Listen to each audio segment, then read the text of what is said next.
Well, it is 6:02. We do have some other people who have signed up to join us, but I don't want to prolong this anymore because I know that Marta has a certain time in which she has to present. I do want to thank all of you for taking time of your busy schedules to be a part of this. And I just want to let you know that just to introduce Marta, Marta and I have known each other for a little while now.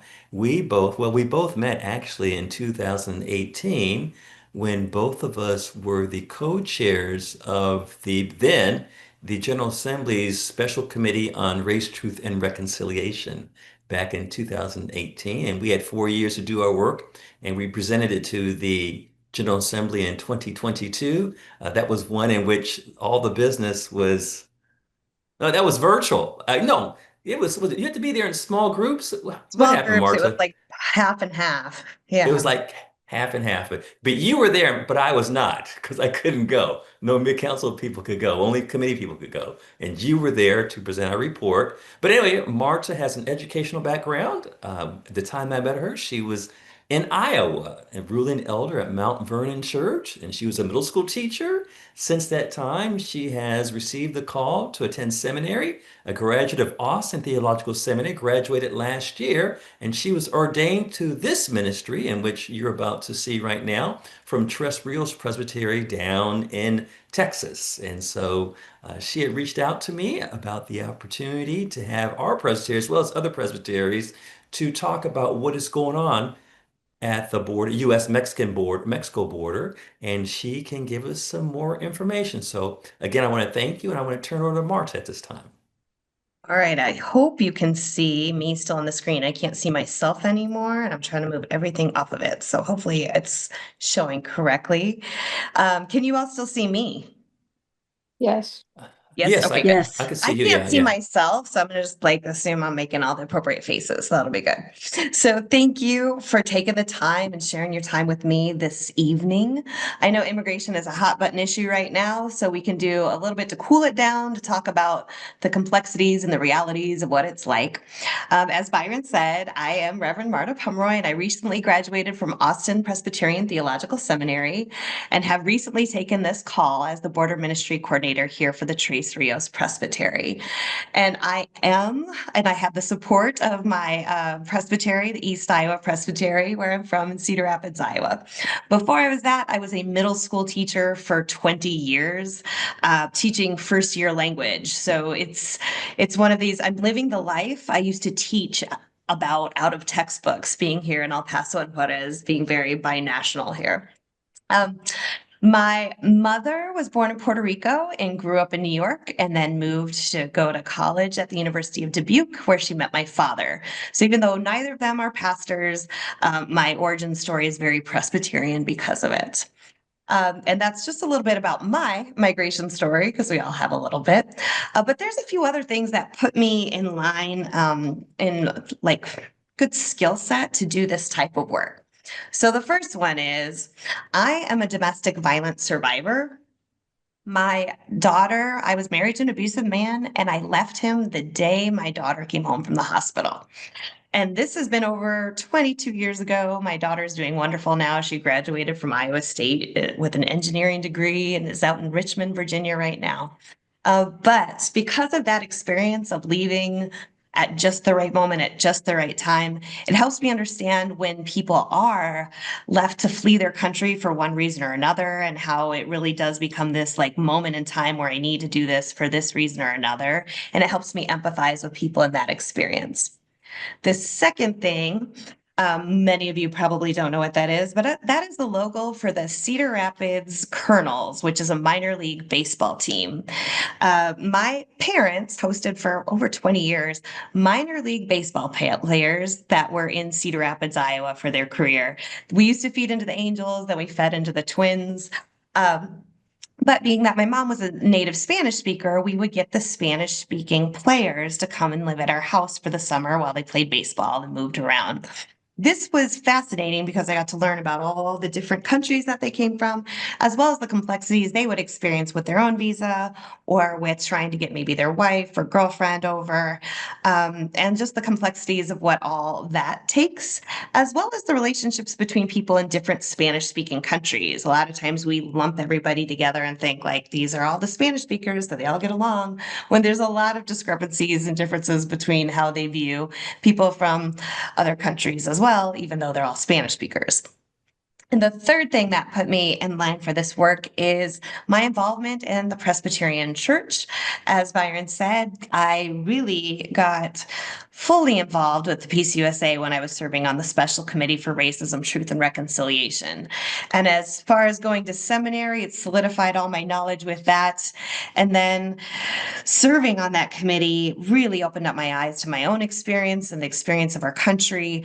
And now working in immigration, I feel like immigration policies and laws are really how we put our racism into practice a lot of times. So it kind of fits really well with serving people and wanting the best for people and making sure that we're a flourishing kingdom that God intended for us.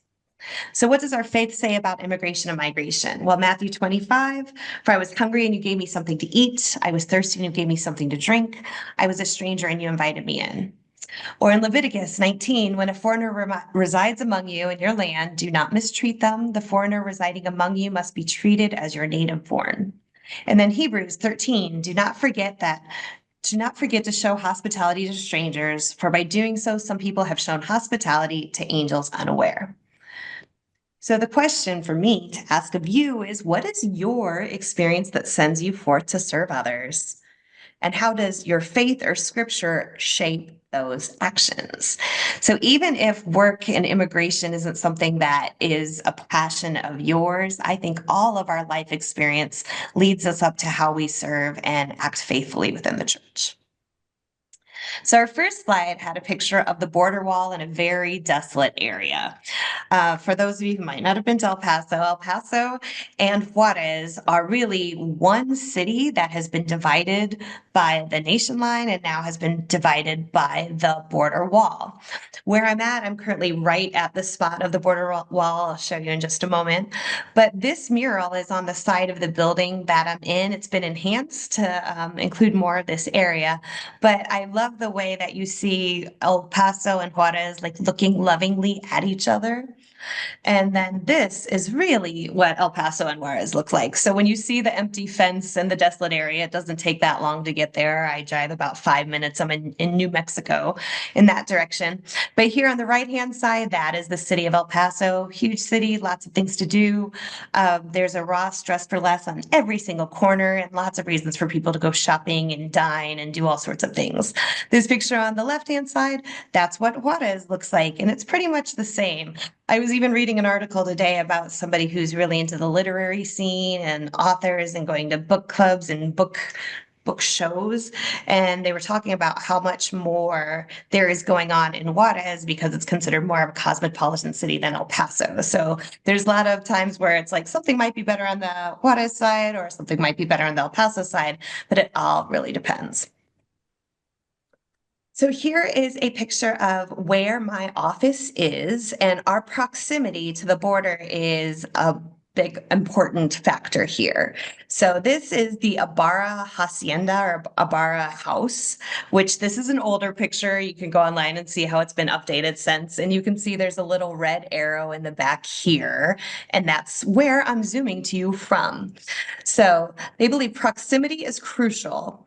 At Ibarra House, I have to move this so I can read it just a little bit. It's adjacent to the border fence, which is one of the oldest crossings along the entire stretch of the US-Mexico border. Proximity is crucial to inform the meaningful action and solidarity and a mutual ministry of presence, especially with shifting policies and responses. So being close to what's happening in this area is very important. As I found out when I got here in September, the shelters that I knew about when I was hired and then shelters that were here when I got here. Some of them had closed down, some of them had shifted. So just being in relationship with the people who are doing the work here becomes pretty important. But this property sits directly on the oldest known crossings on the Rio Grande River, an ancient indigenous pathway predating Spanish colonization in 1598. Later becoming the famed Camino Real de Tierra Adentro, it remains one of the most significant historical locations in the region. The hope is to honor the stories of this land by exploring our histories, the beauty and the tragedy, and the stories that are yet to be written. So this whole place is in this place of revitalization. If I consider this border wall to be like a scar that separates the community, what Abara, our partner organization that we rent from here, is doing is creating a balm, creating healing in this space. So it's like a beloved community flourishing through justice, peace, healing, and transformation. It reminds me a lot of the Peace and Justice Museum that we went to in Montgomery, Alabama, and what they're turning it into in this space. So our mission at the Tres Rios Border Foundation is to inspire, equip, and connect Peace USA congregations on the U.S.-Mexico border and beyond toward loving God and our neighbor. So thank you for helping me fulfill this mission. Because just speaking to you and letting you know about what things are like here in El Paso and Juarez, that's what we're trying to do, is connect you to what's happening. So we have border response, and our border response is accompanying shelter leaders and migrants through meeting the most pressing needs in both El Paso as well as Juarez. So even though there is a divorce between the national churches, we still do interact on both sides. The next one is border proximity, which is where this office is and the historic site that it's at that I just explained to you. And then we do offer 3-day border encounters for people to experience what it's like. It's one thing to be taught and told about what it is, but it's another thing to experience what this borderland is for yourself. And as somebody who's been on different parts of the border, I would say El Paso and Juarez has a different feel than other places on the border and different border towns, mostly because it's very much a city environment. So we talk about immigration and migration. My first thing I like to talk about is my favorite TV show, which happens to be Finding Your Roots. I have a little clip from a promo to share with you.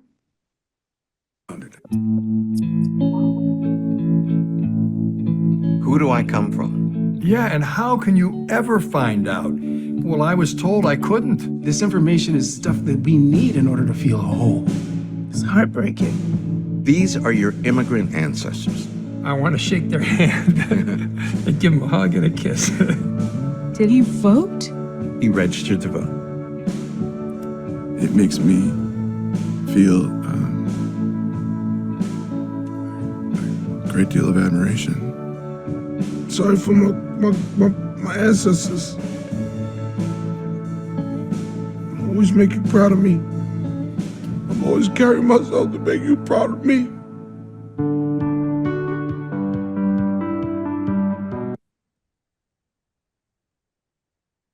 So one of the reasons I show this is, one, yes, it is my favorite TV show, but it connects that knowing our own story about our own immigration and migration and how it works helps us to understand and empathize with everyone else's. And the idea that all the people who are on the show investigating what their past is like, anybody who's experiencing immigration and migration now has their descendants in the future reflecting on their story too. So I like to think of it less as this was my story, this is their story, as in the story of immigration is all of our stories.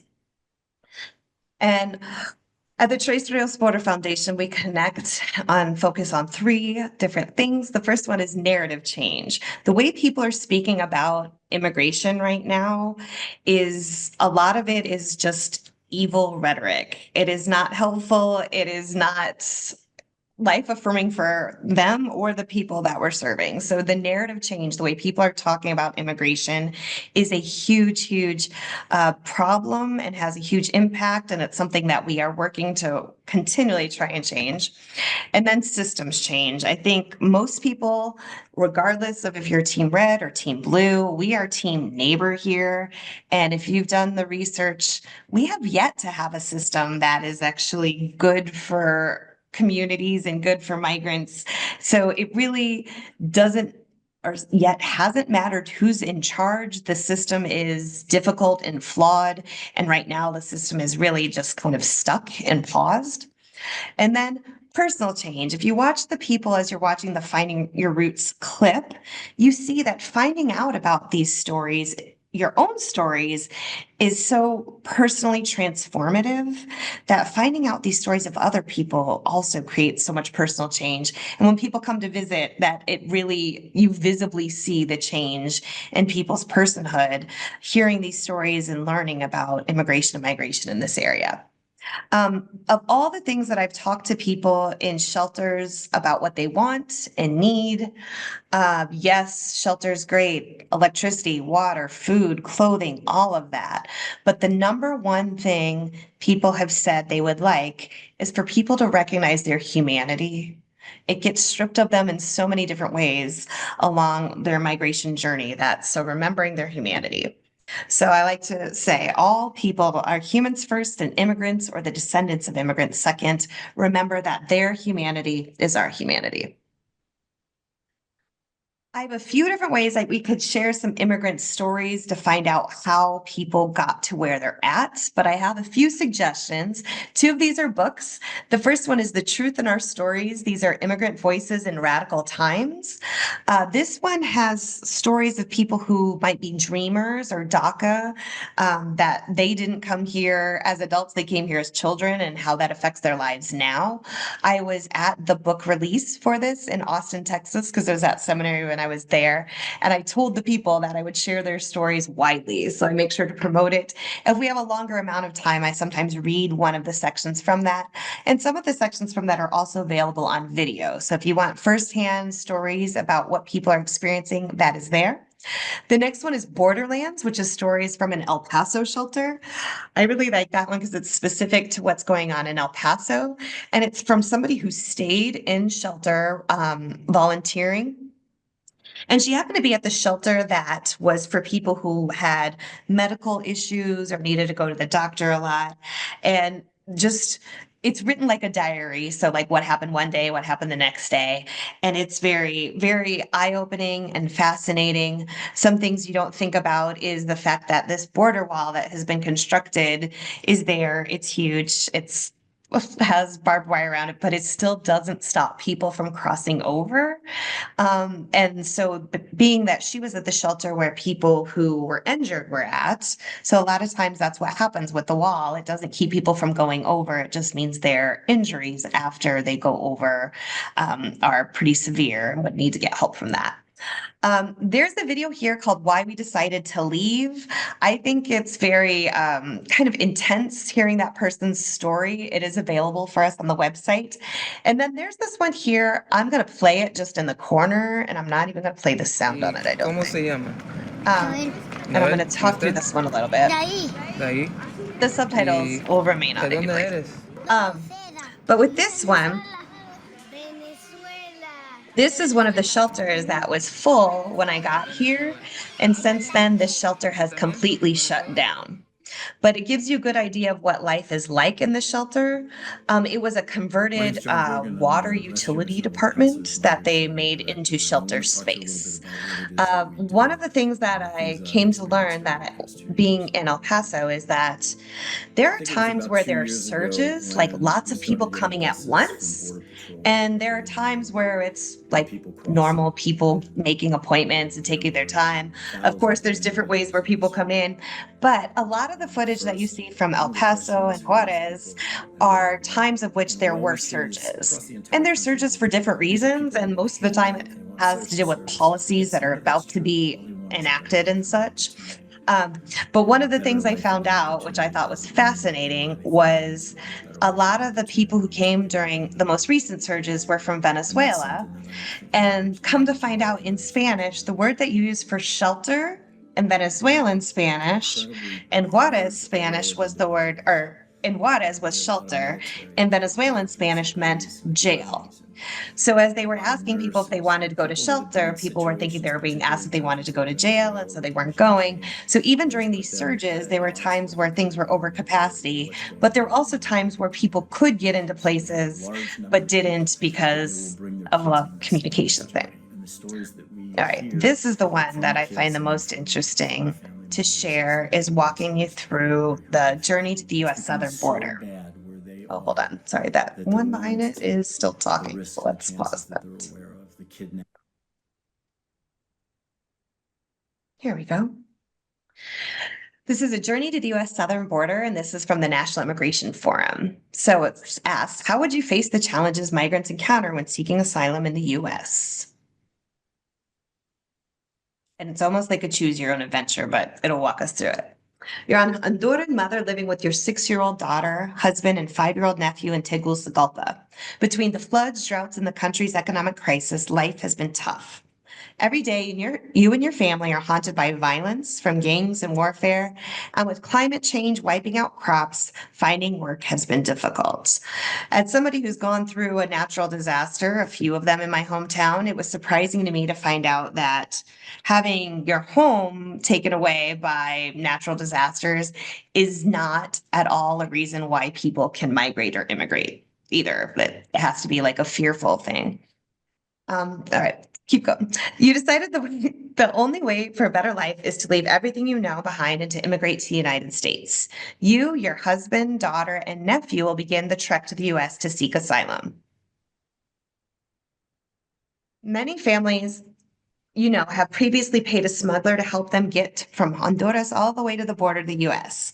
At roughly $12,000 per person, it is too expensive.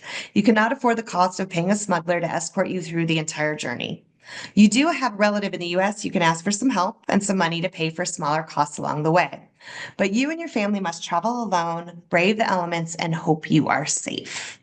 So a common myth is that the people who are coming are the people who aren't putting money into the system to get there, when really there's a lot of money spent along the way to do this. The journey from your home to the U.S.-Mexico border is a dangerous 1,500 miles. First, you and your family must travel nearly 200 miles on foot through Guatemala. With 2 children to care for, you must stop often for breaks. The only water and food available is what your family can carry. After several days, you finally reach Mexico. Some people stop here. While Mexico does have humanitarian visas, and you've also heard of gang violence, poverty, and absence of work, there's also no permanent pathway for you and your family. Your trek continues to the U.S. to seek asylum. Once your family crosses the border into Mexico, you walk another 500 miles to reach Tabasco near the southern border. You and your husband face a tough choice. You can either walk for over 40 more days with children to the U.S. border and hope you make it safely without being kidnapped, pay and trust a smuggler to get you from Tabasco to the U.S., or ride La Bestia, the Beast, also known as the Death Train, is a freight train that travels through Mexico. While migrants on the Beast may have to pay during the journey to go through gang or police checkpoints, there is not really a fee to board the train itself. And I will correct, this is a little older of a slides, but it does cost money for people to ride on top of this train. All choices bring considerable risk, but you do have some money. You decide to board La Bestia and begin the fast-moving, dangerous ride to the U.S. Riding the Beast is technically illegal, and migrants are considered riding atop container cars, risking death at any moment. You must still pay fees to gangs along the way, but your husband, daughter, and nephew are still beside you. So from what I hear, you do have to pay to be on top of that. And I do know that I've had some phone calls this winter about somebody at a shelter who was in the need of prosthesis, because this is one of the ways that people lose their limbs is on this train during the journey. It takes nearly 3 weeks to reach the train station in Lecheria, Mexico. Your journey is far from over. At this junction, you must pay another fee to smugglers to board another train to Nogales, Arizona. You reach the U.S.-Mexico border in Nogales. Using what money you've left, your husband pays yet another smuggler to cross the border. You present yourself to officials at the U.S. border asking for asylum. Many people are immediately expelled under Title 42 in this circumstance. So you can tell that these slides are a little old because this is when Title 42 was in place. And depending on policies, things really do change on what can happen at the border. So they're immediately expelled. But when they do, suddenly their nephew is separated from the group because under US policy, he's treated as an unaccompanied child and sent hundreds of miles away to an Office of Refugee Resettlement facility. So this does become an issue a lot of times where people are curious about the unaccompanied children. Sometimes it is they're with other relatives, but if you're not the direct parent, it's considered unaccompanyment. And lots of times children know who they're going to here, but they're by themselves. They cross. Many times that money that we heard about them paying to send a smuggler, people can only afford one. So sometimes they'll send a child without any adults. With a language barrier and very little understanding of the US law, you do not understand why you are separated from your nephew. For months, you and your husband take turns calling lawyers and seeking information about your nephew, desperate to be reunited. After many months of wondering and worry, you are finally reunited with your nephew. You've made it to the US, but the journey is far from over. You start the process for asylum, but know too that it comes with risk. Roughly 65% of asylum cases are denied. And I want to say this has been made before the current administration. So the idea that people going through this whole journey and all the money and the courts and the time and the separation, still the odds are not quite 50-50. They're actually not in your favor to being accepted in an asylum case. For this person, luckily you've been provided some legal assistance by the relief groups near the border. It will take months, if not years, to process your claims. Some asylum cases are stuck in limbo for over 5 years from start to finish. So knowing that people go through this process just to get here, another thing to talk about or think about is people's experience in the Darien Gap, which is considered to be one of the more dangerous places people can travel through. But from what we're hearing, people have recently said that traveling through Mexico is more dangerous than the Darien Gap or more challenging. The best thing I can think about with this is the idea that in the Darien Gap, which is the place where you travel through the jungle without roads and just watching markers of where to head. The Darien Gap is dangerous because of nature, of like spiders and snakes and landslides and flooding. But Mexico is dangerous for other reasons, and it is for the violence and kidnappings and such. So I think it's one thing to understand the nature is against you, but then when it's people, after you've been through the nature, it's a lot more disheartening. So up until January, this is what I would share with how people can seek asylum or refugee status. So people often want to know, like, how does this happen? So the first way on this chart, letter A, is the refugee process. And with the refugee process, people were vetted in either the country that they're coming from or a nearby country before they come. So they have everything in place. They've already vetted them, done the interviews, and have work or house. Everything is all kind of set up for them on refugee resettlement. Right now, refugee resettlement has been closed completely, except for more recently, the South Africans that have been granted refugee status. This was very disheartening, especially for people who were already in the system.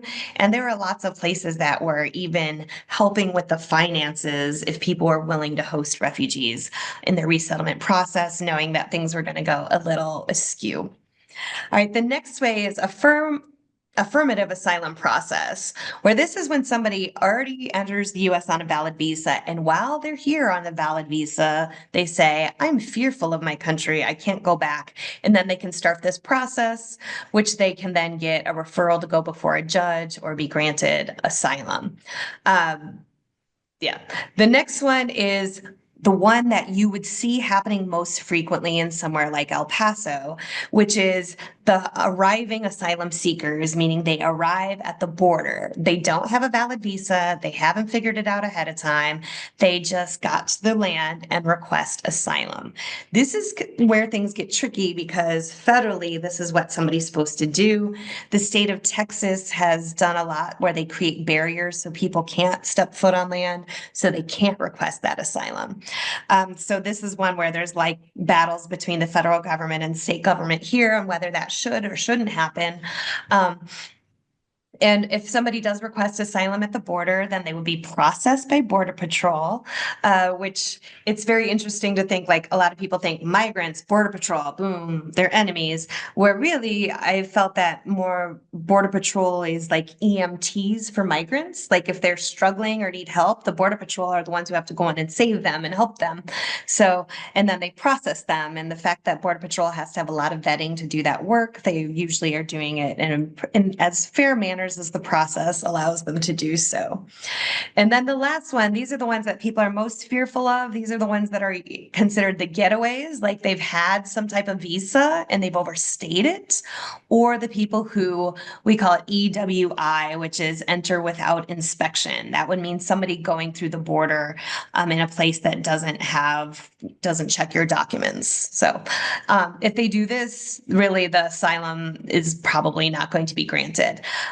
The stranger thing that's happening now is pretty much all of these have been shut down. There's not a way to seek asylum, and they are either deporting people right away or holding them in detention. And once people go in detention, they kind of get lost within that system.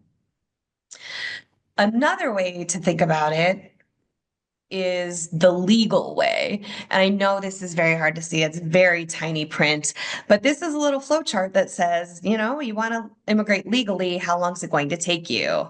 Well, do you have family? If you have family that's a US citizen, this could be your path. Best case scenario, 6 to 7 years or 10 to 28 years. If you don't have US citizen family, maybe you have somebody who's a lawful permanent resident, but not a citizen, then there's this path you could take, which could take 11 to 23 years or 14 to 28 years. So just the idea that even doing it the legal way takes so much time, so much effort. And a lot of times people are not doing this for their own sake of migrating, but for their next generations to come. And when I go over this chart, I think it's important to share that these figures are from 2008. Therefore, the wait times, it's only gotten more complex and more lengthy since then. So what's going on now currently in Juarez? They are prepared for deportations. They had this whole program called Mexico Te Abraza, which is all about repatriating Mexican citizens if they were deported into Mexico. That was built up with lots of soft-sided tents. You can go on and see the slideshows. They'll show you the buses they're going to use, the food they're going to give people. But from what I've heard, people aren't really using that system very much, or there aren't people who go to those shelters will find that it's going to take 2 weeks maybe to get a bus full enough to take you back where you want to go. People are more resourceful already and can get one sooner than that. So it hasn't been used as much as they were expecting, to the point I hear they're not letting media into it because they don't want to show that they spent a lot of money on a program that's not being used. And what is the shelters are not having as high of capacity numbers as they expected. So when there was a lot of conversation about people being deported into Mexico, they're prepared to have all these people, but it's not working out that way. Not as many people are coming. And then there's people who are possibly in detention and not getting sent out. So, but places are really kind of like ready and waiting for it. The shelters are still functioning. So they still are up and running. But especially in El Paso and Juarez, it's a place where people pass through and not necessarily stay in shelter till they get stable because they're still passing through or they're waiting for a court date. Right now that's shifted because people aren't having appointments for asylum. They can't get appointments. So the people who are stuck aren't like waiting for it to necessarily open up. If they are, they're waiting indefinitely. They don't know what's going to happen. But the people in shelters are having more like long-term needs, like school clothing for children where they needed uniforms, where before it's like you didn't get uniforms for students because as people migrate, they actually don't go to school a lot of the time until they're settled. So their needs have been different. their funds have also become unpredictable. So things like paying for like water and paying for electricity, those were either supported by the Mexico government or the US government in some ways, and that's been scaled back for them. So it's like the shelter was receiving services and now they're receiving less. So we're helping out with shelters in that way. Cartel violence does and can make it unsafe. This is specifically for migrants, knowing that people are traveling, knowing that people don't have like legal recourse, as in just like in this country, people are kind of getting away with doing things to migrants that are like, well, these are our laws, but we're not going to follow them because they're migrants. A lot of other countries operate in that system as well. So if something bad happens to a migrant, you really don't have your own government to complain to. Um, and it's a way for people to make money off of the most vulnerable is really what's happening when they do kidnappings and violence toward the migrant. Something I didn't anticipate being an outcome of current policy. So with current policy, people not able to seek asylum or not needing to travel through because there aren't any appointments. The cartels that have been using violence, have kind of lost their group of which to target, which I hate to say it to think of like, well, having migrants keeps other people safe because now they're going to become the target. So it'll be a little iffy to see what's happening in Juarez in regards to that. In Mexico, the lack of legal pathways creates higher demand for human trafficking. So being that we don't have legal pathways, the illegal pathways are increasing, but that's also why they're creating so much militarization here because of that. But people are getting more creative. I just saw, not at this checkpoint, but another point in Texas where people had stowed away into like bays of hail. They were inside those circles when they found them. Then also in Juarez, kidnapping, sexual assaults, disappearance at risk for migrants, and now others as there's less migrants for people to target. In El Paso currently, the shelters have been closing. When I got here in September, a lot of them were already closing down. So it was really interesting to hear people talk about an invasion when things aren't even like popping here at the time. People were having appointments and they were going when their appointments were. We were helping assist people with their documentation that were coming through, but all of that has been shut down currently. The detention centers are being built. Sometimes they put those in hold. Sometimes they keep going. They were looking for case managers. Somebody did let me know that if a detention center is hiring case managers, that's proof that they're having families and children because regular detention doesn't have case managers, but they do, and there's children. There are definitely more military presence here and more fear. The Striker tank the other day when I was leaving like Office Depot, coming to my office and going home, I do go right along the border wall and maybe there's three tanks that day or just like two if I go out to New Mexico. And it's one of these where these tanks aren't doing much other than just looking really threatening. And it's just not something you're used to seeing as you drive home or like tanks. The immigration system is challenging, has become more challenging. And then, yes, people are being disappeared by the US government, which is different than being deported. Because being deported, you have an official order, you know where you're going, it's all planned out. Where what's happening now is people are getting into the system and then not knowing where they're going or having control over that, or it being clearly to other people. Here in El Paso, one of the biggest tragedies that people have had in regards to immigration and migration is the fact that there was a gunman from outside of Dallas who killed 23 people on attack at Hispanic shoppers in Walmart right off of Interstate 10 here. He was sentenced to 90 consecutive sentences. I do believe this was back in 2019. And it's frustrating at times when people want to blow out of proportion the number of immigrants and migrants committing crimes because statistically it's very low. But the number of people who've been killed because of violence and the rhetoric and how we talk about migrants also has an impact on the people's lives here. And more recently, this person has just gone to trial. And this shooter like was very bold and blatant about what he was doing. He posted a creed. in Walmart was only shooting Hispanics and letting white people go. So that was also another thing where people in this community were there and knew that they got out because of the color of their skin was something that happened. And recently he was on trial. And as part of this trial, one of the people one of the family members asked if they could go over and give him a hug. And to me, it was one of the most moving things to see and to know that, like, this is how the community responds to this type of hurt and the fact that they want to create healing in this space. More recently, on Mother's Day, twice a year here in El Paso and Juarez, because it's just separated by the wall and the river, which isn't very deep in this area, depending on the part. They have a Hugs Not Walls event. So twice a year, they have a platform and everybody's wearing color-coded shirts so they know who's going to what side.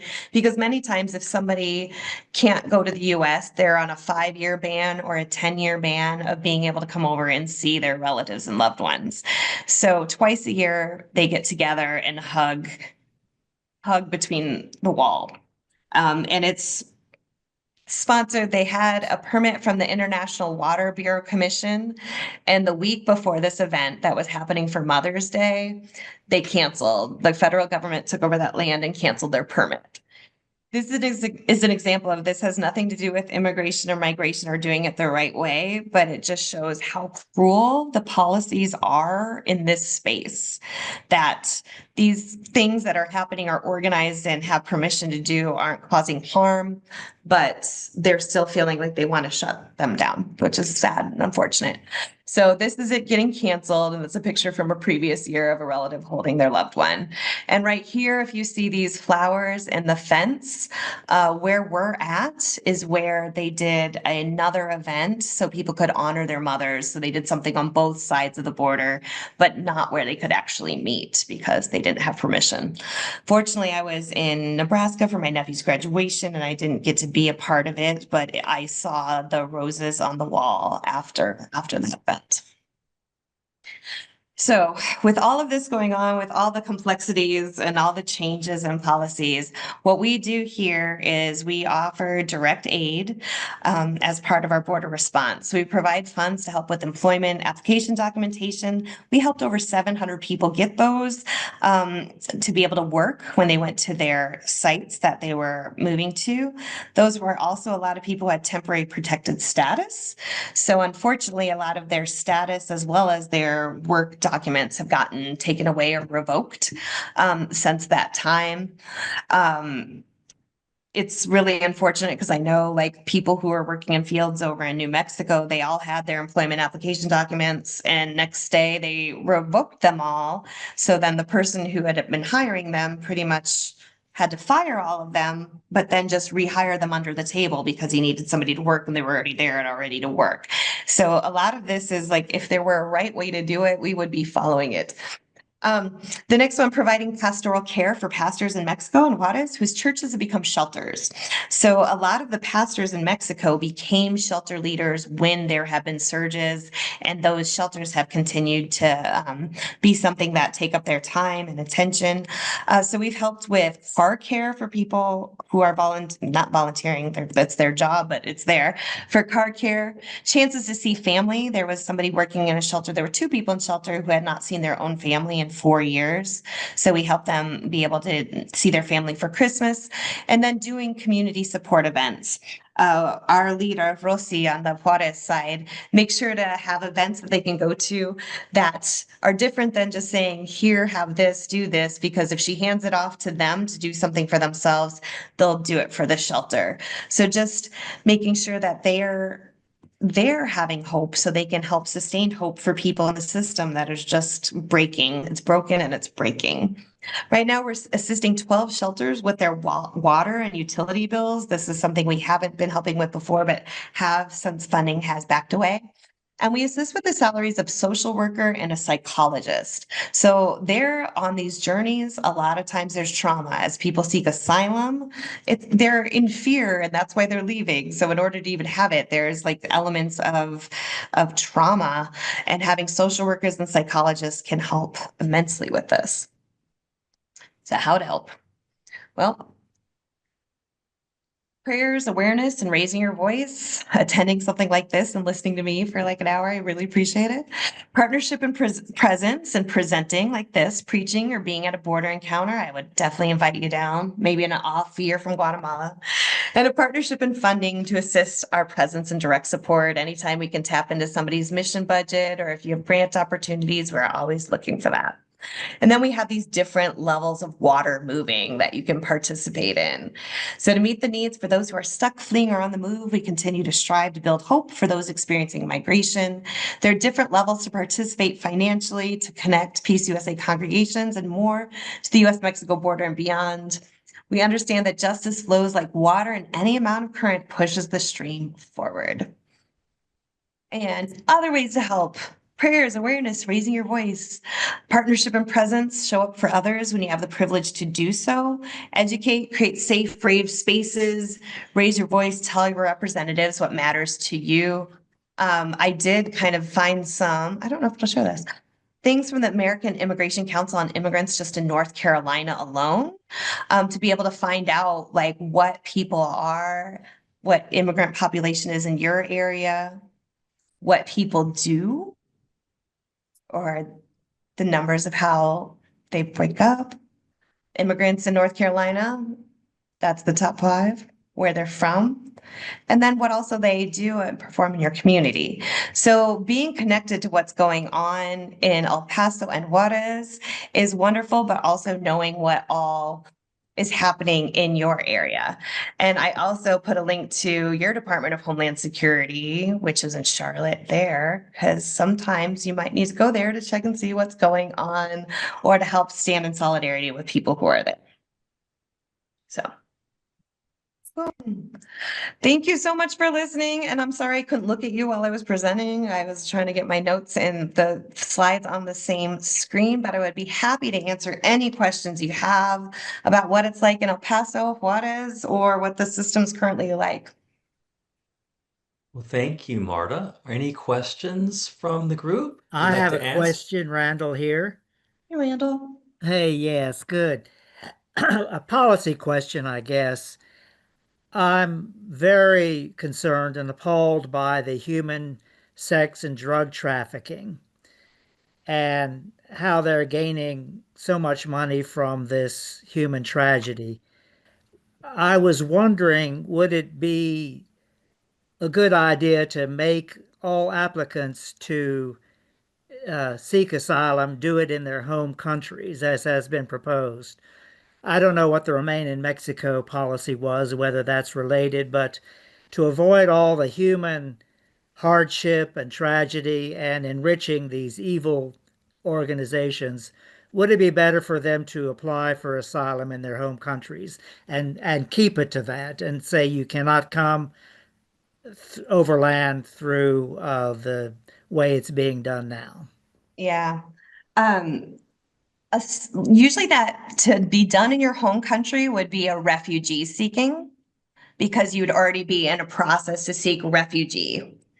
Where the asylum seeking is more of you don't have an outlet to be able to do it from where you're at. So just the 2 different systems to be able to work through. And then most of the time with asylum seeking and refugee seeking, the way that people need to flee is because they have the credible fear or in danger of some sort. So the being able to stay while you try to seek asylum, which would be like that, why don't they immigrate legally? That flow chart of it taking, like 11 years. If they could create a system of which people could flow through, then maybe, but the fact that it would take trying to do so with all the methods that are available to you. But if you're in fear and need to go, then it really is that more of a, I need to go and it doesn't matter if this is going to work or not. Kind of like that feeling of when I left my husband, I'm like, I need to call my parents and return to this place because it's the only place I know I can go right now. A lot of people are to that point where it's just this do or die moment of either I need to do this for myself or I need to do this for my generations, where they're not necessarily given that opportunity. And then in addition, like the idea of having people remain in Mexico versus come to the US, like it's really surprising to me here when I saw how the shelters operated here, how the shelters communicated with people, how when they let them out of the detention center, because the Border Patrol processes them, they would actually communicate to the shelters and say, we've got a family, we've got this person, we've got that person, and they would know which shelters to take them to. So they had all of this up and running and working and helping people flow, where if they have them in places that have less resources, then it's more challenging for the people in countries with less resources and more danger. I think one of the things I think we sometimes take for granted here in the US is if we were to be kidnapped, we think the government will help us, our families will help us. Like we have all these like, well, if that were to happen, like things would happen and we'd be able to get out of that, where it's not necessarily as reliable in other countries. So I think the danger between the trafficking and the danger between the kidnapping and the safety, the fact that we have processes of which we're bringing people through, I think is still more favorable, because our systems will, even though they're not smooth and they're not broken, they're broken systems. They still were functioning in ways more so than just taking it all away. Yeah. And it's really interesting too, like with the drug trafficking, like when people, one of the border encounter sessions we have is a former Border Patrol agent. And he talks about like the stops that they have between borders versus at border checkpoints. And most of the time, things that are trafficked through go through at checkpoints in creative ways versus through the non-entry points, because the non-entry points are just more difficult. And especially with migrants, they usually have like what they're carrying and nothing more. So the idea of trafficking much doesn't really happen. Or there's not really much instance of that. Does that make sense? Any other questions? Is it still the case that your ministry in El Paso, Juarez, is one of several sites that used to be called Presbyterian Border Ministry? Is Yes. that organization is still there? And so I'm thinking there's been a lot of evolution over the last decades as far as where the focus of your work is. And yet each community is obviously different, right? So fundamentally, the ministries are similar in terms of having evolved over the last couple of decades to really work with the migrating community. That'd be fair. Okay. Yeah. And then is there I don't think I zoned out while you were talking about what you can do. Is there a way to keep track of what's happening there, a newsletter or something that we can sign up for? Yeah, I do a quarterly newsletter. I feel free to give me your email and I'll put you in on it. I'm getting that. But usually it's been going out to people who have had presentations. So here you go, as well as churches that like I preached at and such. As far as the Presbyterian Border Ministry Network, it's been fascinating for me starting in September, figuring out like, oh, this thing went away. And that's why they created this position here. And then finding out, oh, this thing didn't go away. It still exists, but it is definitely in fluctuation. So, and I would consider a similar fluctuation as like the mission coworkers moving over to the global ecumenical liaisons. I see a lot of nods. Everybody's in on this conversation, where they're trying to connect. It's one of these where it doesn't have like much funding or resourcing from the national church. So usually it's people at these specific sites then trying to network with each other. So I've been in a few meetings where we've been networking together, and I've also been to this meeting where it's like we don't really have a president and people are stretched thin, so it kind of falls to the bottom of the priority. I've also been in other meetings where with the synod, where the Synod of the Sun is like, we would love to get these connected again because we know a lot of them are in our synod. So it'll be interesting to see how the evolution of that goes. But I would love to see us be more connected. And I like that connection and the realization of it's very different in different places. What's happening in Frontera de Cristo is different than Puentes de Cristo, which is different than Tres Rios. However, I've from what I've noticed, it really is like Juarez is calm now, but maybe back in 2010, nobody would want to come here because it's dangerous. And by golly, then another sector of the border is more dangerous than another, where then this one's safer, that it just kind of keeps bouncing back and forth. So I be on the lookout to see how those different ministry networks connect, because I know people are in the works of trying to get them connected better. Isn't there Oh. one of the new people? Well, he's not new, but I think he worked in El Salvador, who is the liaison for that area.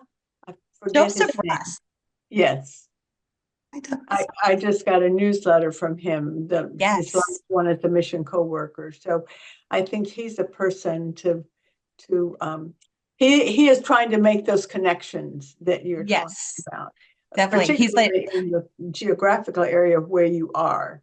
yes, he's south of here. So he's in the Mesoamerican Migration Network, I think is the Right. one that he is in.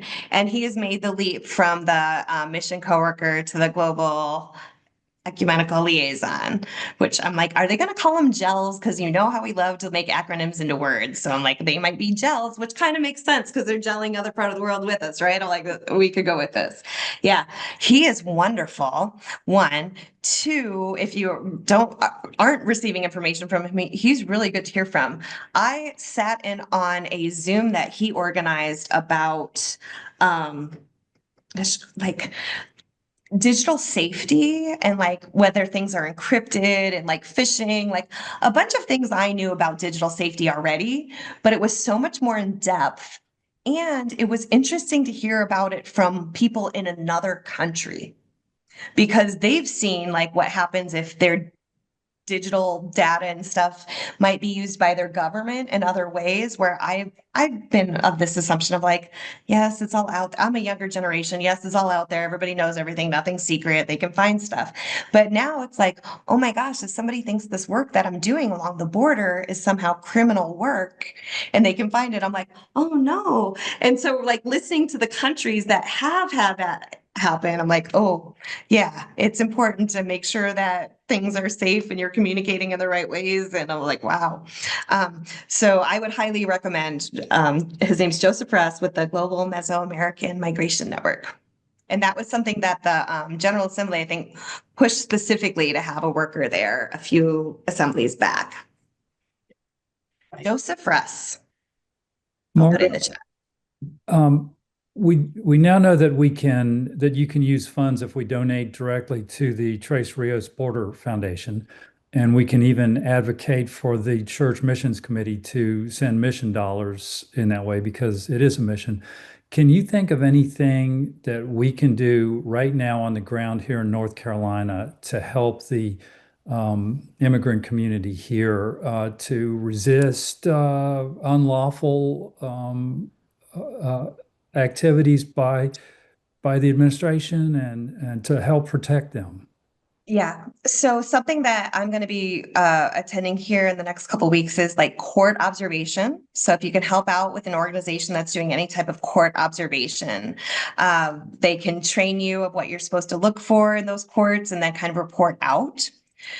And a lot of these, I will say, I don't know who in your area might be doing this work, but I could research a little more to find out. But even when I'm back in Iowa, I was doing a presentation at the Presbytery, and I went to ICE, so when people have their appointments, so they have like specific appointments on specific day to go to the ICE. If people stand out in vigil when people go into their appointments, it increases their likelihood to come out. So if there's any organizations in your area doing that, that feels really, really special and really like you feel part of your community. Like when people come out, it's like when you see people come off an airplane and people are cheering because they all got off the airplane. But imagine like you get to stay in our community, and that feeling of going into that appointment is feeling like you're not wanted. Like, can you stay? Can you stay? And then when you go out and you see a crowd of people just happy you're still here, I feel like fixes that a little bit. The other thing is call your representatives. It feels like you're like yelling into the vast abyss, but Yeah. call your representatives. Two things. One, some of them really are going based on who calls them, how many for, how many against. If there's lots of trainings on how to make those calls. I was on one today with the Poor People's Campaign that they really will like walk you through how to make a call and then be like, and now you're going to make the calls like while you're still on the Zoom. And sometimes getting people who are comfortable with it to teach other people, like even as a teacher, like calling parents is the worst. Like emailing them, I know what we're going to have. There's no adrenaline. It's all good. But calling, it's like, I need another teacher sitting beside me to do it. So realizing might be more people in your church like me that would want to be walked through how to make those calls is a good thing. I know somebody who actually got called back on leaving a message about something too. So it feels like you're talking to no one and nobody's really paying attention and they have their mind made up. I mean, it's still something you can do. Okay, thank you. Excellent question. Okay, we have time for one more question because I know we started a little bit late, but I want to make sure I want to honor your time. Good. We're doing real good with time. I'm proud of us. Well, this isn't so much a question as a comment, and Judy can probably do this better than I, but where we live in Transylvania County in North Carolina, there is an organization that is working in favor of immigrants, and it's very broad and it's what it's trying to do. So my suggestion is to try to find out what's happening in your own community. Because I think it needs to be more localized than just Western North Carolina. And Judy knows a lot more than I do. Yeah. And I keep telling Presbyterian churches, I'm like, you don't need to start your own thing. Don't, please. No. Like, most likely people are already on the ground doing that work, and figure out how can you stand in solidarity? How can you show up for what they're asking people to show up for? Because a lot of times the people who are at most risk can't show their faces. The people who are at most risk are hunkering down, and they need other people to kind of stand up in those places.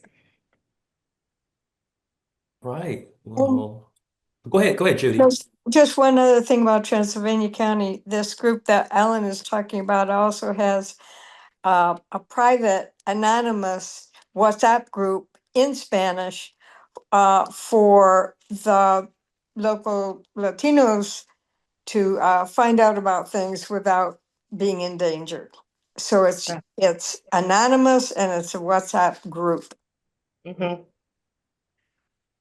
Good to It know. feels Thank you. like I never thought it would feel so good to be a part or in the know of knowing these underground things are running in ways that are helpful to people. Like I feel like I think of underground things being so harmful, and you're like, oh no, we need underground help all over the place. Yeah. Right. All right. Well, Marta, any parting words? I know you said a lot. Any parting words you want to No, tell I just us? want to thank you for being here. Thank you for listening and giving your attention, and for participating in your own communities and wondering what's going on and seeking out information, because it really is changing a lot. And I think it really is a time where we need to step up for our fellow human beings. There's just been such a shift on how they're viewed. Even like here on our grounds, somebody did cross. I wasn't here. It was our groundskeeper witnessed this happening, where the difference between Border Patrol processing people and the military treating people like enemies looks very different on the ground, versus like taking people in and getting their stories, right? Versus like, we're going to hold you at gunpoint while yelling at you in languages you don't understand.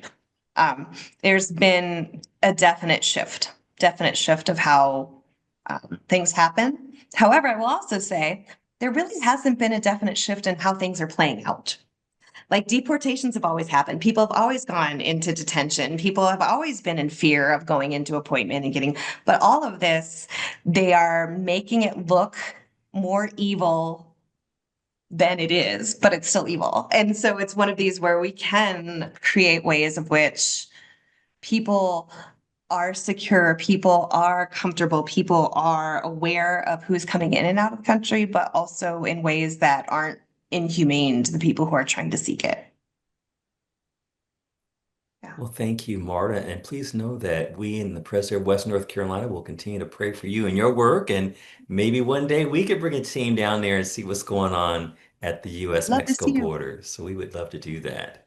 I want to thank all of you for taking time out of your schedules to be a part of this once again. I am recording this. I probably need to stop the record button now, but I will also post this on we have a every Friday e-news that we put out weekly update. So if people who missed it want to know what's going on, we can provide the Zoom for that as well. So people can see it in another way. So that's good. That's Wonderful. good. Thank you. Well, Yeah. thank you once again. And what I'll do is I'll close this with a word of prayer because I forgot to open us with one. So let us pray. Oh Lord, we are thankful for this day that you have given us, and we're always thankful to have persons who are really, through your Holy Spirit, committed to making sure that all people are treated equal. We thank you, Lord, for Marta and her ministry at Tres Rios Presbytery. Continue, Lord, to give her the strength to tell the story, to inform others of us, Presbyterians and other people of faith, Lord, how we can be empowered to assist in this effort. May you bless us as a Presbyterian, Lord, that by your Holy Spirit we may be moved to help all people, to see where there are things that are unjust, that you may help us, Lord, to be a part of healing, a part of breaking bonds of oppression, and a bond of making sure that everybody is treated equally and have an equal chance of life and health. We thank you for this time together, and may your Holy Spirit bless us and keep us safe until we meet again. I ask for these and other blessings. In the name of your Son, Jesus Christ, we pray. Amen.